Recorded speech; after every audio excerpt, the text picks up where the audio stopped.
네, 외국인의 눈으로 연결할 거거든요. 외국인들의 투자자들의 속내를 이제 투명하게 들여다보는 외국인의 눈 시작합니다. 아카치온 컴퍼니 앤서니 김주영 대표 함께 하겠습니다. 안녕하세요. 안녕하세요. 네네. 자, 오늘 저번에 뭐죠? 콜드체인 관련주요. 그러니까 일신바이오. 네, 우리가 이제 화이저를 갖다가 이 백신을 옮기려면 이제 마이너스 70도에서 옮겨야 되니까 그렇죠. 이런 거 관련해서 종목을 하나 소개를 하셨는데 일신바이오였습니다. 네. 일신바이오가 지금 말씀하신 뒤로 수익률이 오늘까지 한 65% 정도 난 것 같아요. 그렇죠? 이 방송 전에도 어떤 아주 주식을 잘하시는 전문가가 1등을 하셨는데요. 그분도 일신바이오를 갖다가 편입해 놓으셨더라고요. 그분의 수익률은 35%. 역시 아카치온 컴퍼니 김주영 대표 대단하십니다. 예, 일신바이오 우리 방송 보시고 사신 분들 축하드리고요. 자, 이번 주하고 다음 주는 여러 이벤트들이 있는 것으로 아는데요. 예, 어떤 이벤트들이 있습니까?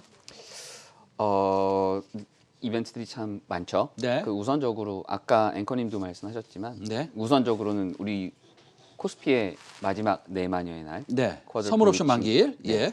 선물 옵션 만기가 이번 주 목요일입니다. 이제 네. 그러다 보니 미국도 선물 옵션 만기일 있나요? 이번 주에? 이번 주는 아니고요. 미국은 다음 주 금요일입니다. 다음 주에. 예. 세 번째 금요일입니다. 네네. 12월 18일이 되고요. 네. 결국은 그렇게 되면 네. 이제 주식 시장의 관점은 외국인들은 바라보는 관점이 이제 배당을 놓고 이제 포지션을 운영을 해야 되거든요. 네. 그리고 12월 선물이 만료가 되고 나면 네. 이제 3월 선물로 롤오버라던가 네. 아니면 현물을 포지션을 청산을 해야 되는데 아마도 제 생각에는 현물을 가져가는 그래서 현물을 사고 선물을 파는 이런 차익 거래들이 좀 발생을 하지 않을까 아하. 개인적으로 생각을 합니다. 알겠습니다. 배당을 그리고 아무래도 받아야 되는 부분이 네. 있으니까요. 푸치 러셀 지수의 리밸런싱도 있죠. 네, 그것도 이제 18일 날로 지금 선정이 되어 있고요. 네네. 우리나라 종목에서는 SK 바이오팜이 이번에 편입이 되게 됩니다. 네. 그래서 MSCI 지수에 이번에 편입이 됐지만 네네. 어쨌든 18일 날 다시 한번 또 하나의 수급적인 네네. 이벤트가 있으니까 혹시라도 단타 정도로 생각을 하신다면 SK 바이오팜은 한 번쯤은 빠지는 때 조금 매수를 한번 해보시는 것도 괜찮지 않을까 개인적으로 생각을 합니다. 우리가 이제 외국에서 들어오는 자금 중에 패시브 자금이 있고, 그 다음에 이제 액티브 자금이 있지 않습니까? 네. 근데 이제 지금 화면에 나오네요. 블랙록에서 운영하는 아이쉐어스 MSCI 코리아 ETF. 네. 이쪽에 지금 자금이 엄청나게 유입이 된다는데 얼마나 유입이 되는 겁니까? 지금 현재 대략 한 열흘 동안 네. 5억 5천만 불 정도, 그러니까 6천억 네네. 정도 자금이 유입이 됐어요. 이거 다 패시브 펀드 아니에요, 그렇죠? 예, 이 돈들이 전부 다 이제 우리나라 시장에 있는 코스피 200 종목을 그냥 말 그대로 기계적으로 매수를 하게 됩니다. 기계적으로. 네, 기계적으로. 그래서 6천억에 뭐 대략 한 30% 정도가 삼성전자라고 치면 네네. 한 1,800억 정도의 순매수가 아마 이 아이쉐어 MSCI 코리아 ETF 때문에 돈이 들어온 부분이 아닌가 생각이 되고요.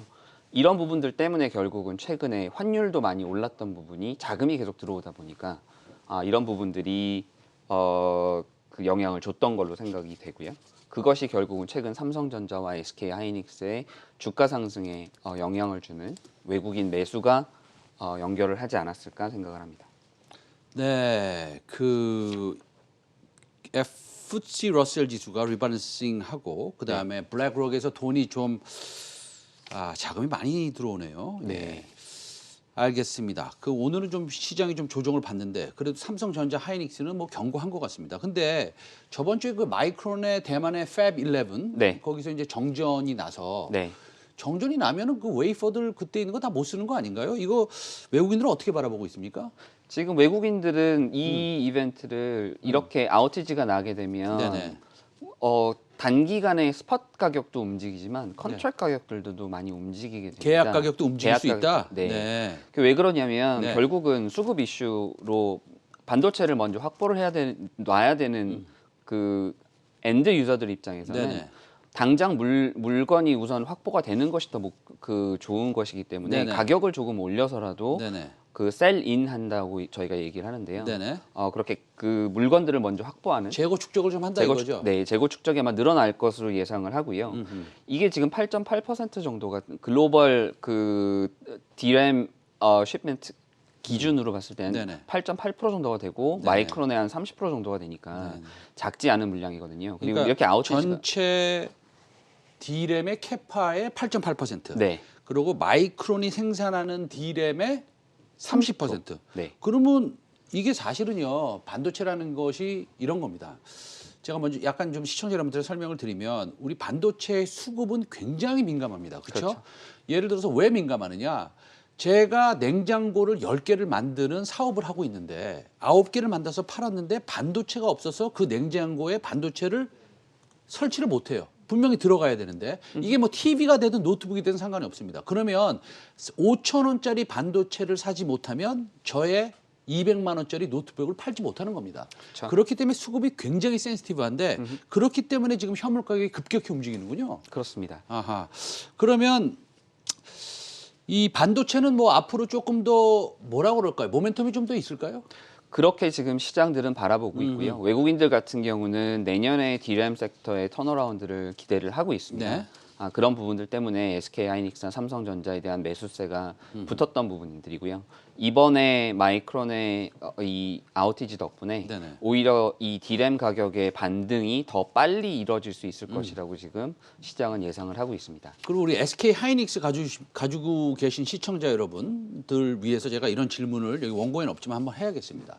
지금 보면 그 애널리스트들이 네, 하이닉스를 PBR을 네, 과거에 주지 않았던 뭐 내지는 한두 번 줬던 그렇지만 업황이 그렇게 엄청나게 좋지도 않은데 네. 2배를 주고 있어요 PBR을. 네, 그렇죠. 그거에 대해서 어떻게 생각하세요? 그게 이제 결국은 네. 반도체 업사이클 때는 네. 삼성전자보다는 SK 하이닉스가 더 이 투자자들에게는 매력적인 투자 근데 제가 포인트인데 말씀드린 거는 2배나 줘야 되느냐라는 거죠. 물론 그게 이제 이슈이긴 하지만 네네.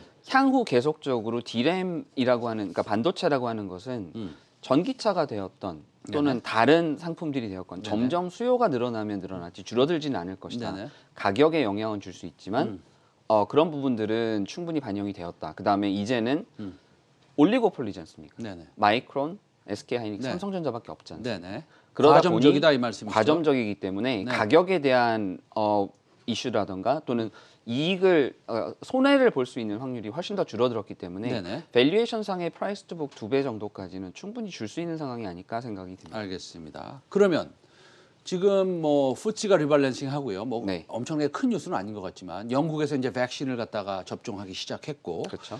그다음에 아이쉐어에서 MSCI 코리아 ETF에 뭐 일주일 만에 열흘 만에 6천억이 들어오고 있고요. 물론 오늘은 뭐 시장이 좀 조정을 받고 있습니다만 이런 여러 가지 상황에서 네. 우리 시청자 여러분, 개인 투자자들은 어떤 방향으로 지금 포트폴리오를 짜야 되는지, 현금을 얼마나 확보해야 되는지, 아니면 현금을 뭐 다 소진해서 주식을 사야 되는지, 앞으로 뭐 한두 달 동안 어떻게 방향을 잡으면 좋을 것 같아요? 저는 개인적으로는 물론 대형주들이 영향을 더 많이 받을 것이라는 생각은 네. 가지고 있어요. 네네. 왜냐하면 외국인들 투자에 의해서 영향을 받다 보니까 네네. 아무래도 큰 대형주들이 그렇죠. 먼저 움직일 텐데 네네. 문제는 개인 투자자분들 입장에서는 재미없는 주식이잖아요. 네네, 그렇죠. 예. 이제 그러다 보니까 네네. 이 대형주들을 꼭 담아야 되느냐라고 하는 부분에서는 반드시 동의하지는 않아요. 아, 그래서 그렇습니까? 예. 그러다 보니까 저도 막 고민을 많이 했었는데 네네. 그러면 결국은 이제 바라봐야 되는 게 뭐 아까 컨택주 말씀하셨고 호텔도 얘기를 하셨잖아요. 그 뭐 롯데관광개발 같은 경우도 저희가 지난주에 뉴스가 나왔던 게 그 방 15,000개가 벌써 이미 다 팔려서 네네네. 동이 났다라는 얘기들이 네네. 나올 만큼 이제 컨택트주들에 대해서도 관심을 가져야 되거든요. 아하. 근데 컨택트주도 좋은데 저는 이제 더 중요한 부분들은 자산주들을 봐야 될 시점이 아닌가 생각을 합니다. 자산주요? 네. 갑자기 자산주요? 혹시 동아기업이라고 아십니까? 동아기업 잘합니다. 그 전해질 만드는 회사죠, 2차전지. 맞습니다. 예, 그거 과거에 한 3-4배 올라갔던데요. 맞습니다. 예, 여기 주가 추이가 나오네요. 과거에 맞습니다. 보면 10,000원에서 이 네. 5만 원까지 네. 간 이력이 있네요. 동아기업 목재 회사. 맞습니다. 근데 갑자기 전해질 만든다고 그래서 그렇습니다. 근데 이게 사실은요. 이거 실적으로 올라간 주식입니다. 이게 맞습니다. 기대감이 아니라. 근데요. 맞습니다. 동아기업을 왜 말씀하시는 거죠? 그 얘기를 했던 이유가 네. 결국은 이런 비슷한 네. 2차 전지에 매우 중요한 부품을 그 소재를 생산하는 네네. 회사를 하나 소개하려고 제가 그 그럼- 말씀을 우선 드렸습니다. 그러면 동아기업처럼 과거에는 자산주였고 네. 목재 회사였고 좀 심심한 회사였지만 네. 성장주로 탈바꿈하는 회사를 오늘 소개하시겠다 이 네. 말씀이시죠? 맞습니다. 그러면 어떤 회사입니까? 그 회사가? 회사 이름은 DI 동일입니다. DI 동일. 네. 예, 이 회사가 왜 동아기업 같은 비슷한 팀의 성장주로 변하는 어떤 측면이 있어서 그렇게 말씀하시는 겁니까? 우선적으로는 뭐 네. 가장 재미없는 섬유 회사였어요. 그러니까 회사 이름은 원래 방직 동일 회사였죠. 그렇죠. 네, 동일 방직이었거든요. 네네. 원래 하던 비즈니스가 방직 회사다 보니까 네네. 우리나라에 이제 지금 뭐 섬유 산업이라고 하는 것이 이제는 많이 사양 산업이고 네네. 우리나라의 인건비가 비싸고 하기 네네. 때문에 수익이 나지 않는 산업이었잖아요. 네네. 그런 부분들 때문에 동일 방직도 많이 소외됐던 주식 네. 중 하나예요. 네. 지금 현재 뭐 시가총액은 한 3천억 정도가 되지만 네네.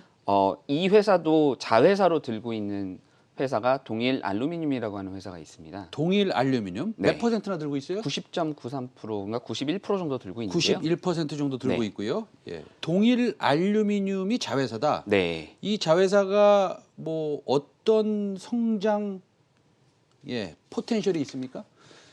이 종목을 제가 말씀드리는 이유는 네. 전 세계에 네. 알루미늄 알루미늄 박을 만들 수 있는 회사는 7개밖에 없어요. 네. 근데 이 알루미늄 박은 알루미늄 박이 이제 동박이랑 비슷한 건가 보죠? 그러면? 네, 그렇습니다. 네. 동박이 음극재에 사용이 된다면 네.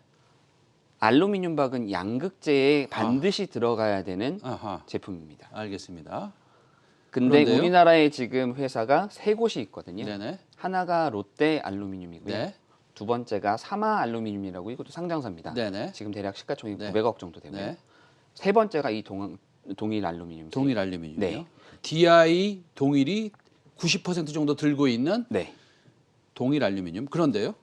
동박이 앞으로 향후 지금 13만 톤 정도를 그 수요를 하고 있는데요. 네네. 73만 톤 정도까지 2025년이면 네. 대략 연간 23% 이상씩 고성장을 하게 됩니다. 아하. 그렇게 예상을 하고 있는데 네네. 동박이 그만큼 성장한다는 얘기는 그만큼 배터리를 많이 만든다는 네네. 얘기잖아요. 당연히 그러면 알루미늄에서도 네네. 그 이상의 성장이 나오면 나왔지 네. 들나오진 않을 거라는 그렇죠.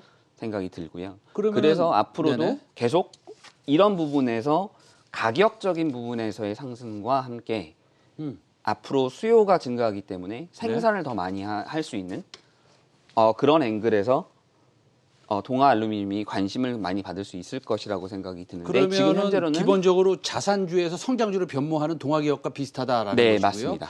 그러면은 실적은 어느 정도 됩니까? 동아 알루미늄이?